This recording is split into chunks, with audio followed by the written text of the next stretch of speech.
Mahigit 90% ng mga kakilala ko ang nag-retire na walang healthcare para sa kanilang pagtanda. Palibhasa kasi nasanay, lalo ng mga empleyado na may libreng health card galing sa kanilang mga kumpanya. Gaya ko, mula noong 1985 na nagsimula ako magtrabaho, mahigit 30 years na may libreng health card galing sa aking kumpanya.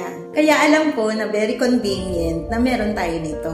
51 years old ako nung nagsimula ako mag-ipon sa Kaiser. 7 taon lang ako naghulog at ngayon naghihintay na lang ako mag-mature yung plan ko at age 71. Kumuha pa nga ako ng isang plan at age 58. Meaning magmamature ito at age 78. Kasi naisip ko parang kulang yung naipon ko. Sabi ko, kung di ko man abutin ang mga edad na ito, okay lang kasi pwede itong manahin ang 2 kong anak. Kung abutin ko naman, meron akong ipon, lalo na kung hindi ako magiging sakitin. Totoong ipon na walang tapon. Gusto mo rin ba magkaroon ng Kaiser Long-Term Healthcare? O sige, mag-message ka na para mag-guide kita.